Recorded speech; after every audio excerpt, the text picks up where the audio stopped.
রাজ্য জুড়ে গেরুয়া আবিরের ঝড়। তৃণমূল সরকার এখন প্রাক্তন। তৃণমূল কংগ্রেসের 15 বছরের শাসনে তাদের বিরুদ্ধে দুর্নীতি, অপশাসন, দৈনন্দিন জীবনে কাটমানি ও সিন্ডিকেট রাজের বাড়বাড়ন্ত এবং প্রশাসনিক ব্যর্থতা নিয়ে একাধিক অভিযোগ উঠেছে। তবে সবকিছুকে ছাড়িয়ে গেছে তৃণমূল জামানায় শিক্ষক নিয়োগ দুর্নীতি। চাকরি হারিয়ে কান্নায় ভেঙে পড়েছেন চাকরিহারা হাজার হাজার শিক্ষক শিক্ষিকা। চাকরির দাবিতে ঝড় বৃষ্টিকে উপেক্ষা করে রাস্তায় আন্দোলনে সামিল হয়েছেন তারা। আর সেই দুর্নীতির অভিযোগে কি ভরাডুবি হতে হলো তৃণমূলকে, উঠছে প্রশ্ন। শিক্ষক নিয়োগ দুর্নীতির কারণে যোগ্যদের হারাতে হয়েছে চাকরি, যোগ্য হওয়ার পরেও বঞ্চিত হতে হয়েছে বলে অভিযোগ। বিজেপি ক্ষমতায় আসার আগে থেকেই তারা পাশে ছিলেন বঞ্চিতদের। নতুন সরকার নিয়ে কি বক্তব্য চাকরিহারা ও বঞ্চিতদের, জানাবো আজকের ভিডিওতে, তাই অবশ্যই সঙ্গে থাকুন। গত 1.5 দশকে রাজ্যের অন্যতম কালো দাগ শিক্ষক নিয়োগ দুর্নীতি বলে মত চাকরিহারাদের এক অংশের। গত 15 বছরে রাজ্যের যুবক যুবতীদের জন্য নতুন চাকরি বা কর্মসংস্থান সৃষ্টিতেও মমতা ব্যানার্জির সরকার চরম ব্যর্থতার পরিচয় দিয়েছে বলে মত যুব সমাজের এক অংশের। তাই ভোটের ঠিক আগে বেকারদের জন্য মাসিক 1500 টাকা ভাতা চালু করেও সেই হতাশায় প্রলেপ দেওয়া যায়নি বলে উঠে আসছে সেই তত্ত্ব। আর বিধানসভা ভোটে তৃণমূলের ভরাডুবির পিছনে এই নিয়োগ কেলেঙ্কারি ও কর্মসংস্থান সৃষ্টিতে ব্যর্থতাকে অন্যতম কারণ হিসেবে দেখছেন চাকরিহারা শিক্ষক শিক্ষাকর্মীদের এক অংশ। প্রথমত এখানে অবশ্যই যে শিক্ষক নিয়োগ দুর্নীতি, সেটা প্রাথমিক থেকে শুরু করে হাই স্কুল থেকে শুরু করে বিভিন্ন কলেজ সর্বত্র দেখা গেছে নিয়োগ দুর্নীতি এবং বিভিন্ন মামলা বিচারাধীন রয়েছে। তার পরবর্তী রাজপথে একাধিক আন্দোলন, বহুবার আমরা রাজপথে নেমেছিলাম এবং অবস্থান ধর্ণা মঞ্চগুলো, যেখানে বিভিন্ন যোগ্যতাকে বঞ্চনা করা হয়েছে। মেধাকে মূল্যায়িত হবে, মেধারা যাতে বিদ্যালয়ে থাকে সেই দাবিতে তো আমাদের রাজপথে লড়াই। এখন আমরা রাজপথে রয়েছি। দীর্ঘ 15 বছরে সর্বশেষ স্কুল সার্ভিস কমিশন পরীক্ষা হয়েছিল আপার প্রাইমারিতে 16 আগস্ট 2015 সালে। এসএলএসটি 19 হয়েছিল 27 নভেম্বর 2016 সালে। এসএলএসটি 11-12 হয়েছিল 4 ডিসেম্বর 2016 সালে। সর্বশেষ পরীক্ষা। যে নিয়োগ প্রক্রিয়া প্রতি বছর হতো, প্রতি বছর বিজ্ঞপ্তি বেরোতো, ফর্ম ফিল আপ করা হতো, পরীক্ষা দিতাম, রেজাল্ট বেরোতো, যোগ্যতা মেধা অনুসারে নিয়োগ হতো। সেই জায়গা থেকে যে দীর্ঘ দশক ধরে সর্বশেষ পরীক্ষা 2016 সালে হয়, কোনো পরীক্ষা নেই, নিয়োগ নেই, যেখানে নিয়োগ হচ্ছে সেখানে দুর্নীতির ছোঁয়া এবং কি দীর্ঘ যে বঞ্চনা, আন্দোলন, ধর্ণা মঞ্চ, সেগুলো শিক্ষিত মানুষকে প্রভাবিত করেছে। শিক্ষিত মানুষকে তারা বুঝেছে যে না, তার পরিবর্তন দরকার, সেটারই প্রতিফলন আমরা দেখতে পাচ্ছি। মানে এই যে হাজার হাজার শিক্ষক শিক্ষিকা যাদের চাকরি হারাতে হয়েছে, হাজার হাজার শিক্ষক শিক্ষিকা যারা বসে আছে যে তারা চাকরির তার দুর্নীতির ফলে তারা চাকরি পায়নি, তাদের চোখের জলে গিয়ে আজকে ভরাডুবি হলো। হ্যাঁ, অবশ্যই অবশ্যই। শিক্ষাঙ্গন যোগ্যতা মেধার মান রাখে, কিন্তু কি করা হলো, শিক্ষকদের লাঠি প্যাটার্ন করা হলো। এবং যে আন্দোলন করতে গেলে তারা তো কোনো ডেপুটেশন নিতেই না, দেখা করতেন না। পুলিশের সঙ্গে একটা বিভিন্ন ধরনের সংঘর্ষ এবং কি সর্বোপরি যে যোগ্যতা মেধা থেকে রাজপথে নামিয়ে আনা হয়েছে, তারা ধুলন থিতভাবে রাজপথে গড়াগড়ি খেয়েছে। এই জায়গাগুলো তো প্রভাবিত হয়েছে। আজকে শিক্ষক শিক্ষার্থীদের সম্মান কোথায় গেছে, নিয়োগ কোথায়? নিয়োগ তো নেই রাজ্যে। সরকারি চাকরির উপরে বিশ্বাস হারিয়েছে মানুষ। হ্যাঁ, সেটা তো অবশ্যই। সে আস্থা রাখতে পারেনি বলেই তো আজকে এই তার প্রতিফলন, পরিবর্তনের ছোঁয়া। তাই পরিবর্তনকে স্বাগত জানাচ্ছেন তারা। তবে তাদের মনে আরো একটা প্রশ্ন ঘুরপাক খাচ্ছে। দ্রুত শিক্ষক নিয়োগের যে প্রত্যাশা নিয়ে তারা তৃণমূল সরকারের কাছে গিয়েছিলেন বারবার, সেটা নতুন সরকার পূরণ করতে পারবে তো? যদিও মনের মধ্যে আস্থা আছে নতুন সরকারের প্রতি চাকরিহারা ও বঞ্চিতদের। দীর্ঘদিন ধর্ণা মঞ্চে থাকার পরেও এখনো সেই অবস্থাতেই আছো। কি বলবেন যে নতুন সরকারের কাছে কি এক্সপেকটেশন? বিদায়ী সরকারের কাছে তো আমরা বহুবার আমাদের আবেদন নিবেদন করে, আন্দোলন করে, সাক্ষাৎ করে কোনো আমাদের লাভই হয়নি। বরং যারা দুর্নীতি করে চাকরি পেয়েছিল তারা চাকরি থেকে বরখাস্ত হয়েছে, এবং সেই জায়গাতে যারা বঞ্চিত হয়েছিল, এই পাহাড় প্রমাণ দুর্নীতির কারণে যারা বঞ্চিত হয়েছিল, তারা কিন্তু আজও তাদের কোনো সুরাহা হয়নি। বরং নতুন সরকারের কাছে আমার একটাই প্রত্যাশা থাকবে যে এই মানে একটা জেনারেশন যেভাবে শেষ করে দেওয়া হয়েছিল, আপনারা নতুন সরকারে এসে আপনাদের প্রথম কাজ এটাই হওয়া উচিত, যারা বঞ্চিত হয়েছিল 2016 SLST শিক্ষক নিয়োগ দুর্নীতির কারণে, তাদেরকে আগে তাদের সেই বঞ্চনার অবসান ঘটানো, যাতে আমাদের টেট পাস, SLST পাস, MABEড পাস করা যারা আমরা আছি, আমরা যাতে আমাদের যোগ্যতার যথাযথ বিচার আমাদের হয়, আমাদের মানে সার্টিফিকেটগুলোর যথাযথ মূল্যায়ন নতুন সরকারের কাছে আমরা আশা করব। সরকার পরিবর্তন হলো, সেই নতুন সরকারের কাছে কি এক্সপেকটেশন থাকছে? সরকার পরিবর্তন অবশ্যই পশ্চিমবঙ্গের জন্য তথা সমগ্র বাংলার জন্য একটা সুখবর। কারণ পূর্ববর্তী সরকার দুর্নীতিগ্রস্ত এবং কোনো সমস্যার সমাধান করেনি।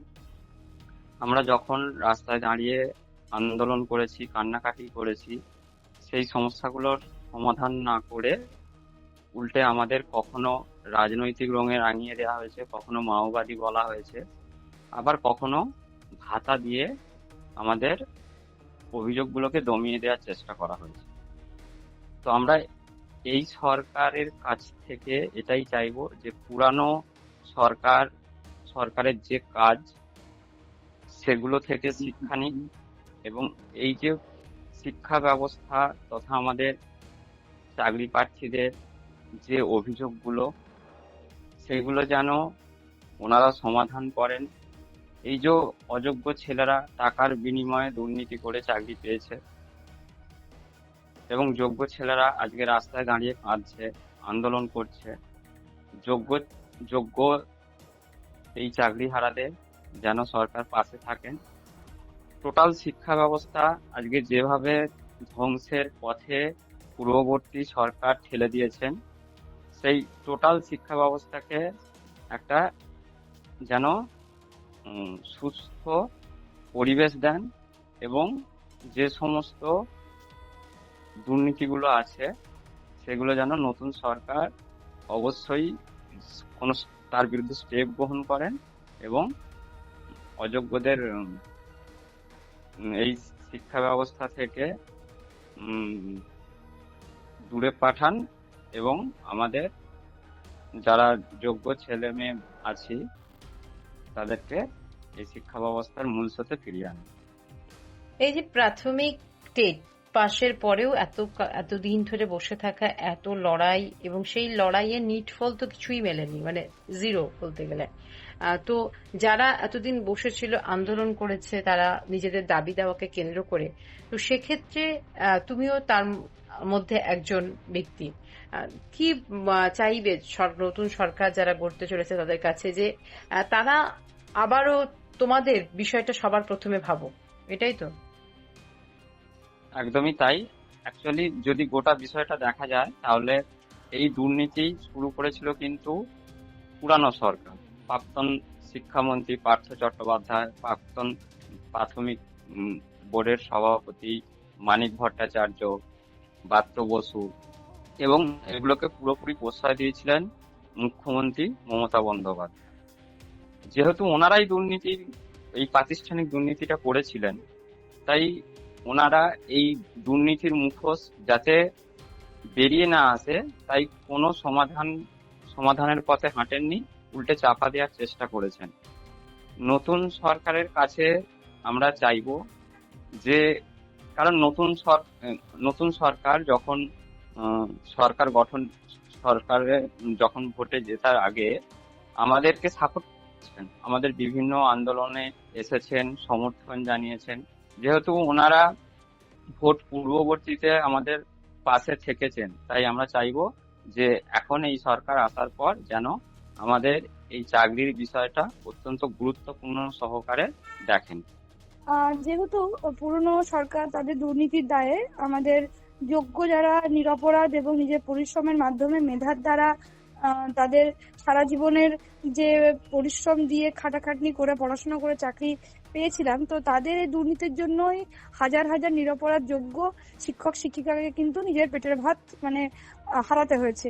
এবং শুধু পেটের ভাত হারানো নয়, তার সঙ্গে আমাদের সম্মানহানিও হয়েছে। এবং আমাদের ফলে আমাদের বাচ্চারা যারা স্কুলে রয়েছে, যাদেরকে পড়াচ্ছি, তারাও কিন্তু এফেক্টেড হয়েছে। সেই শিক্ষক সমাজ সম্বন্ধে তাদের মনে একটা বিরূপ মানে ধারণা জন্মেছে। তো আমরা বিভিন্ন রকম ভাবে সে সরকারের কাছে অনুনয় বিনয় করি। শুধু অনুনয় বিনয় নয়, আমরা বিভিন্ন ভাবে কোর্টেও আমরা আইনি পথে এগিয়েছিলাম যাতে আমাদের প্রতি ন্যায় বিচার করা হয়। যারা মানে যোগ্য শিক্ষক শিক্ষিকা এবং শিক্ষাকর্মী যারা রয়েছেন, কিন্তু কোনোভাবেই আমরা আমাদের প্রতি তাদের কোনো মানে সঠিক সদুত্তর পাইনি বা সঠিক কোনো ইতিবাচক দিক আমরা দেখতে পাইনি।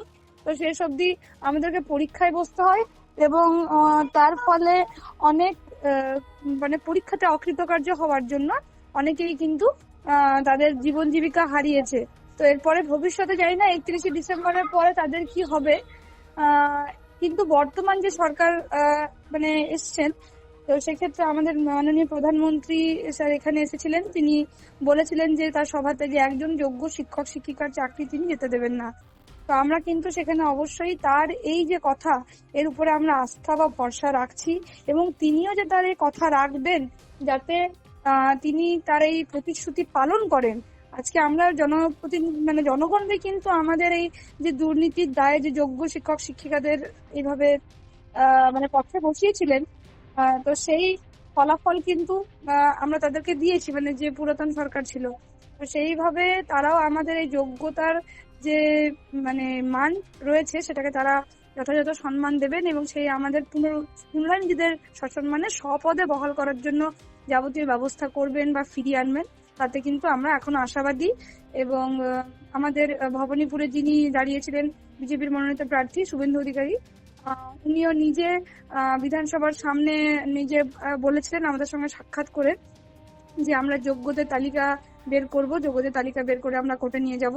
তো আমরা কিন্তু সর্বতভাবে আমরা প্রধানমন্ত্রী, আমাদের দেশের মাননীয় প্রধানমন্ত্রী, তার কাছে আমরা মানে আশাবাদী যে তিনি তার কথা রাখবেন।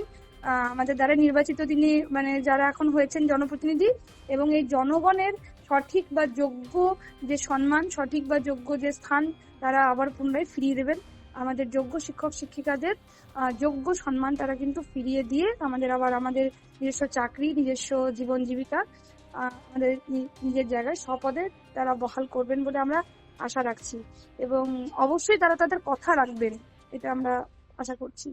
বিজেপি ক্ষমতায় আসার আগে চাকরিহারা বঞ্চিতদের পাশে দাঁড়াতে ধর্ণা মঞ্চে দেখা গিয়েছিল তৎকালীন বিরোধী দলনেতা শুভেন্দু অধিকারী সহ একাধিক বিজেপি নেতাকে। তাই এখন নতুন সরকার চাকরিহারা বঞ্চিতদের জন্য কি পদক্ষেপ গ্রহণ করে সেদিকে তাকিয়ে চাকরিহারা বঞ্চিত শিক্ষক সমাজ।